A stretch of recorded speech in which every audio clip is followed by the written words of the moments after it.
My warmest greetings to everyone watching this video, and I do hope that you are all well in these challenging times. My name is Starushkevych. I am a Ukrainian mezzo-soprano, and I'm thrilled to be making this video and to share with you some insights into how I prepare for a role. Bampton Classical Opera is a very dear company to me. I was very fortunate to become the first winner of their singing competition, and after that they were very kind to offer me a few roles over the years, and amongst those roles there was Bertoni's Orfeo. Being a mezzo-soprano, I do play trouser roles quite a lot and I must confess that I absolutely love it. There is so much fun in playing a boy or a young man, because as a girl, it's really interesting to be able to find that posture, a walk, a certain look in his eyes, those habitual gestures that are unique only to that particular character. So I do love that a lot. And but you can really play with those things, with the character, only really when you get to the rehearsal space and you meet other cast members, you meet the director, you hear his or her view of a production. So that can actually change how you see your character. But there is something special about this energy when everyone gets together. And then you can really dig into your character. Even a costume, wearing a costume can change everything, because the moment you put it on, everything changes. Your posture, your sensations inside you. Even, if you feel shy or confident, if you're poor or rich, it all influences it. But before that point of the rehearsals, of the actual rehearsals, production rehearsals, there is a lot of preparation and learning to be done. And when I am offered a role, obviously the first thing I do is to scan through it musically. I use my piano.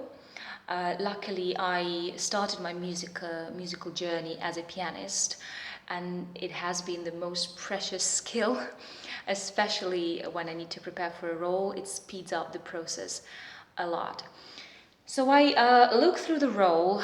I don't do much singing, some humming, singing of some phrases, because I do know my voice quite well by now, after almost 20 years of training. So I do know what I can and cannot do. So I look through the role, and if I think it's something that is good for my voice and I can do a good job technically with it, then I carry on learning it properly. To be perfectly honest, singers are singers, so one of the main things I look at is arias and solo bits, because that's where we really sing, and I need to make sure that this is something that my voice can do. After I've done that bit, normally I do a lot of writing.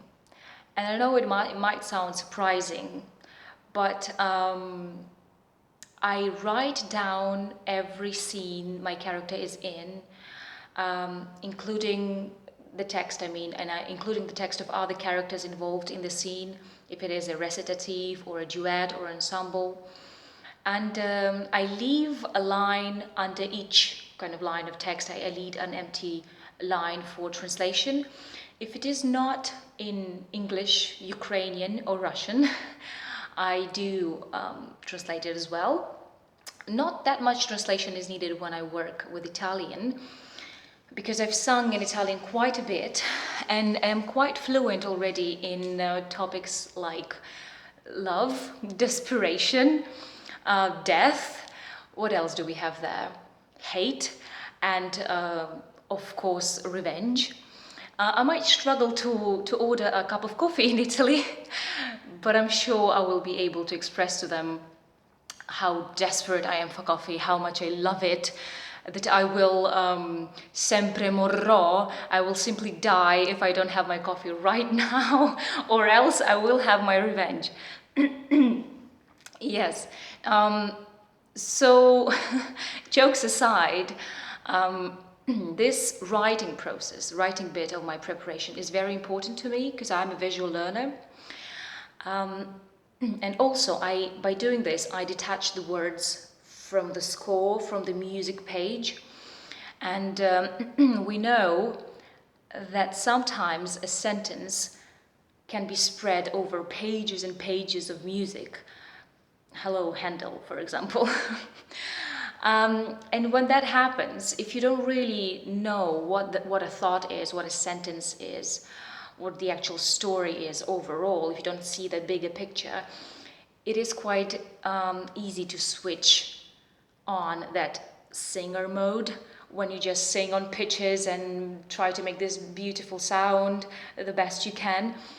But that's not really storytelling, is it? And interestingly enough, the moment that happens, the moment we switch into the singer mode, our audience immediately recognizes it and immediately disengages. It's fascinating, really, how it works. So this process is very important to me because although it may look like it is a long time, but depending on a role, it can take anywhere between 1 and/4 days of writing. But when I do that, I can always go back to my little journal. By the way, I have it here. For example, I've been preparing recently for the role of Sesto in Giulio Cesare Handel, and this is what it looks like. This is an example of my recit, and I have Cleopatra, here Sesto. See, it's in Italian, so there's not much translation going on. And when I do that, I can always go back to my little journal and refresh my memory. But I know when I do get to those rehearsals, I'm not going to struggle for, oh, what is the next word? Because in my head, I see it as the whole story. So that is a very, very important bit of my personal preparation. Because, like I said, I am a visual learner and I need to kind of work through it and have that story embedded in my brain.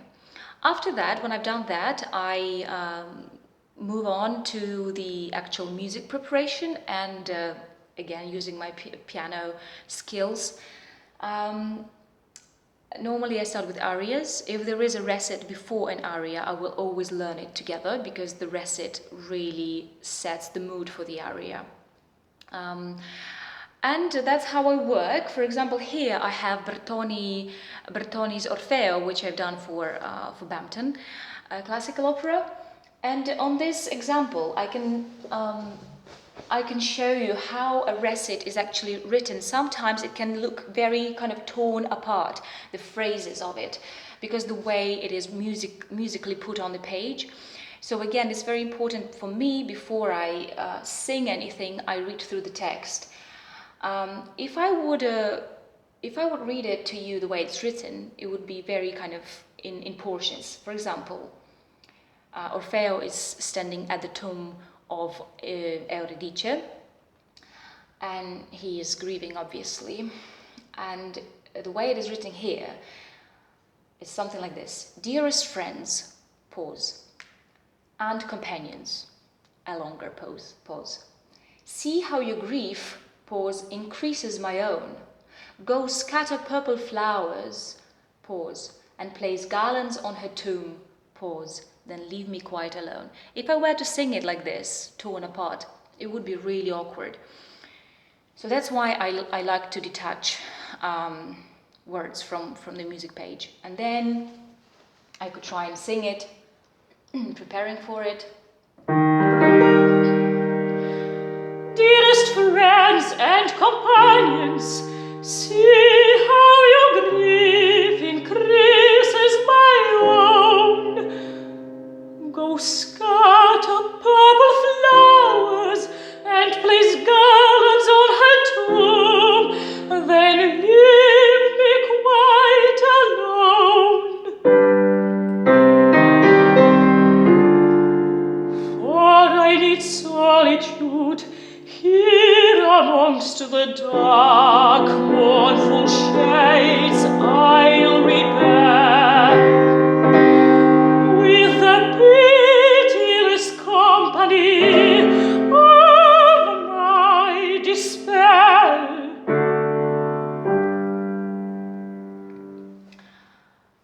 something like this. It's always a bit more challenging to play and sing. Oh, I miss it. It was a good role.